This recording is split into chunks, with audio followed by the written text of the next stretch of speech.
Morning, everybody. Back again with game number 6 of the World Chess Championship match between none other than Chinese Grandmaster and reigning defending undisputed world heavyweight champion of the world, Ding Liren, versus the young Indian sensation Domaraju Gukesh, who's also the youngest challenger ever in World Championship history. So we know that Game 6 is renowned to have produced some of the best World Championship games, and that is always or very likely that we have a fight at hand. Whether it boils down to a draw or not, or there's a decisive result, we know that generally we see fights in these Game 6 games or matches in the World Championships. Recent examples, just Carlsen and Nepo, right? Where they had a very long game, the longest game in World Championship history, spanning over 130 moves that went on for over 7 hours. They met that one game.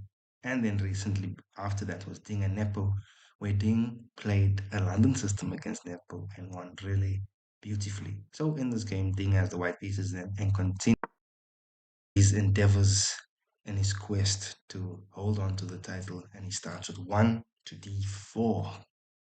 Gukesh then goes knight to f6, bishop to f4, and here we are in a London system setup. We have d5, 1 minute, or 1 second, back. d5, e3, e6. So now a London system that's transposed into a reversed Indian game.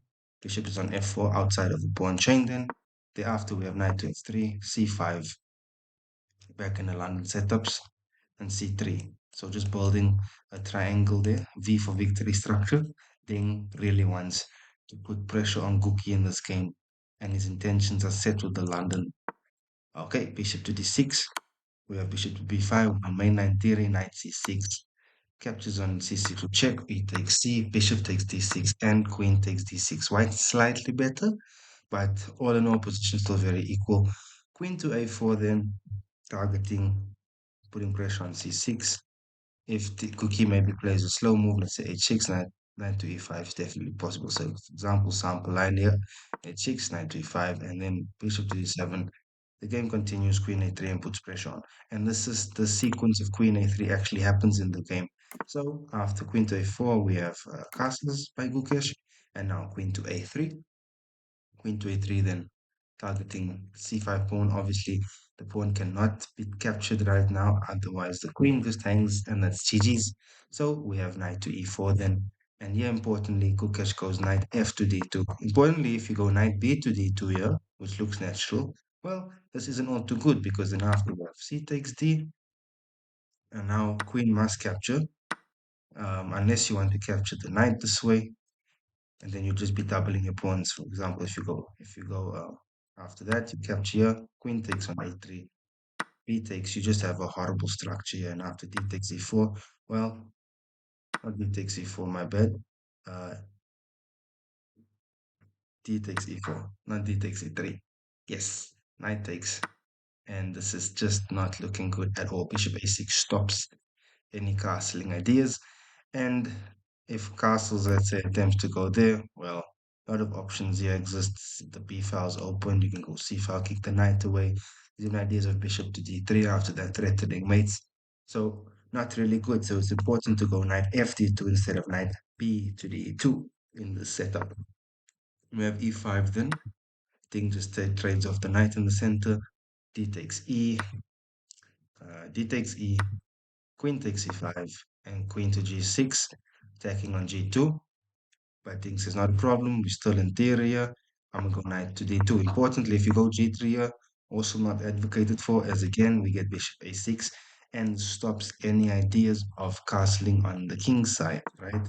Knight to d2 then, and then we just have e captures on d4, c captures on d, and bishop to d3 as discussed earlier on as well. So this tabia to this theme is realizing again it's strong bishop on d3, and it's well supported by the pawn on e4 and queen guards, and later you could even go f5 or rook to e8 or even rook a to e8, rook f to e8. So all in all, very comfortable for black then. So, sidestepping G3 ideas then, because Ding just goes knight to D2.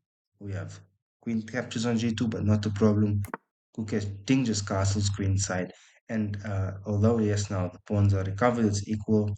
It's important here that Gukesh plays this extremely precisely because these ideas of the open G file with the rooks coming can be very dangerous, right? So, for example, as in the game, Gukesh went queen takes f2, but let's say a6 is played. Well, now we have some real trouble. This is under attack. Rook h to g1 ideas, rook d to e1 ideas, not looking good at all after capturing on e5. Even if you don't go queen takes e5 immediately, just a lot of pressure on these files. So rook d to g or rook hd all gives white a +1 good advantage, almost a +2 advantage. So after queen side castles, we have the queen takes up f2. After queen to f2, we have d takes e and rook b8. So both players still playing top line theory, very precise from both sides. You can see they in their preps here. Knight to c4. Perhaps just targeting perhaps to go d6 here, put some pressure on. So bishop to e6 and rook to d2, attacking the queen, kicking the queen away on f2. All right, after rook to d2, we have queen to f3 and rook to e1, king just adding more protection on the e1 square. And now we have bishop takes on c4. Let's go back a few moves after queen to f3. You cannot capture there as this rook is unguarded. It's important to pull it back. And so I rook to e1, bishop takes on c4, and we have queen takes c4. The position dead on 0,00s, but after queen to f5 here, the suggested move was rook b to d8, just to try and trade off some more rooks and liquidate some heavier pieces. Queen to f5 gives Ding a slight opportunity here, and Ding takes it. This pawn is weak on c6, Ding captures queen takes e6, queen takes e5, and queen to d5 here. And yes, there's a slight advantage for white here. And the reason being, let's say that the queen is traded off. We have rook takes, and this pawn is very vulnerable. You're now forced to go f5, but not a problem. You just see as a 3 versus 1 on the queen side. And this pawn is very vulnerable on a7. A lot of pressure could come from the pass c pawn is there, the b pawn and a pawn is connected. It could cause an overload of a5, b6 captures ideas maybe. We've not even captured it, will just be on a6. The b6 is running and the b pawn is running with the c pawn. So very problematic there. Black would need to play really precise to hold on there in this case. But after queen to d5, Gukesh rightly does not trade and says, nope, let's go queen to e7. Ding says queen to d6. And here, this is basically Ding trying to offer a draw now, right? Because instead of the trades happening here, where it would be more vulnerable to an attack here, there it's higher up, one square higher with the rook if it happened. And it's easier to defend the pawn here on e4. So queen to g5. Gukesh says, nope, I'm not trading queens with you on your terms. Let's trade on my terms. Ding says, no, let's try again. Let's go queen to d5. And Gukesh says, no, let's go back to e7. Here, Ding repeats for the second time. So Gukesh can go g5, to g5 again, which he does. And Ding tries to go for a draw. Remember now, if Gukesh goes back again, it's a threefold rep. But here, Gukesh says, no, I'm not going for this draw. I want to play on a little more. So, but perhaps a like little psychological trick here from Guki. Okay, we have queen to h4, and okay, yes, Ding is slightly better here, slight advantage here. It's suggested that Ding goes rook e to d1, just triple stacking, which it does on the d file. And this optically, many of the top players would prefer white here. It's simpler to play. You have the pass c pawn running, you have your rooks connected on the d file. Ding Gukesh could never go rook um to to d8 here. For example, after rook e to d1, we have g6. And let's say the queen remained on this file, for example, just a sample line. This cannot happen, right? Because, okay, queen to a7, right?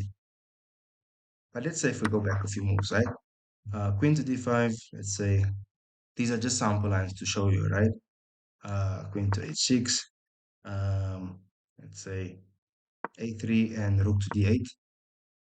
You could even go into this endgame Perhaps, even though yes, okay, it's slightly better for black, seemingly, but objectively, the engine would prefer black here, slight advantage for black, but it's easier for white to play, you could argue.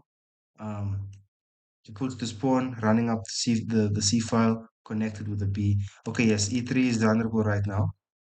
You just defend that, or even with king to D2, rook to E1, right? But you play it out.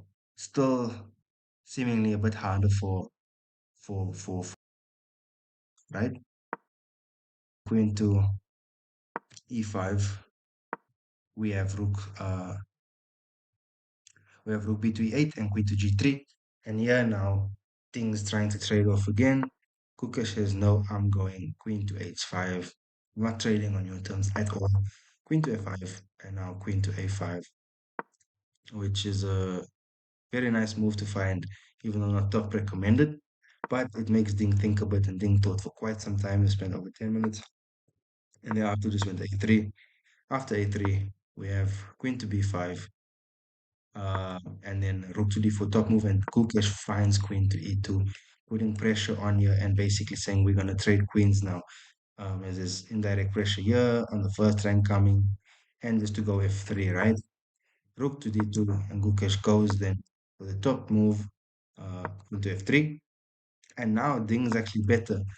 Uh, Queen G5 was advised here, or even H6, um, as it keeps the guard on the E3 pawn and allows for play to continue. There won't be any trades happening soon. But queen to G5 even better, as there's more space here. So let's say for instance queen G5, and let's say Gukesh played F6, which is a big mistake. You'd now have queen to H6. After queen H6, let's say maybe A6, and then well, suddenly you game over. The rook gets in there and it's big trouble, right? So instead of that, Gukesh just went, Ding just went king to C2, and the trades then happened. The game quickly uh, liquidates into endgame. This was a bit inaccurate by Ding going h4, but perhaps just trying to prevent any ideas of h6, g5. But the king could run in here actually. g7, h6, and h5 and capture it, right? Okay, e3, rook to e2, just preventing that pawn from running. Rook to e7, king to d3, and here we have rook to e8, just defending more. But not a problem, this pawn cannot move, it's blockaded by the rook. Ding could just push his c-pawn now, but even then with that, there's nothing much here. After h4, he allows Gukesh to capture a pawn, but now doubling the h-file, not the problem. Ding can always just pick up that pawn again, which he does soon by going rook to d5. And if one of these pawns now leaves the e-file that's defending the e3 pawn, well, this pawn will just fall then. But if nothing is done, as in the game, h4, Ding will just capture the f5 pawn, and the game just fizzles out into a draw after king g7, rook to g2, king to h8, rook to h2, rook to e2, king to g7, rook to g2, king to h8, rook to e2, and king to g7, dead drawn. So if we reflect upon this game, yes, Ding was the one pressing, he had more chances, but all in all, didn't really maybe go for the kill, especially towards the end here when he had opportunity to go king to g5 or even h6, just opted for king to c2, and even earlier after the queen c6 d5 ideas, to have maybe kept the queen on, try and keep the queen on for longer, try to maybe go for c4 pushes. um, all in all, yes, he broke the structure down here nicely, but that just led to a dead draw with the doubling of the h pawns. So game number 6 ends in a draw, and we will see what uh, the game on the 4th brings, because tomorrow is a rest day. Yes. Well, today is a rest day, and then the third is the start of round 7. So do stay tuned, guys, as we'll be continuing the coverage of this World Chess Championship match. And do comment down below who you think will take the crown in the end, because we still even Steven levels. It's now three and a half after uh, three, 3-3. Sorry, after game 6. So yes, do comment below your thoughts. And if you have any suggestions of games, other games to look at, please let me know. I'll look at it on the rest day later on. All right, guys, take care. Have a good day ahead.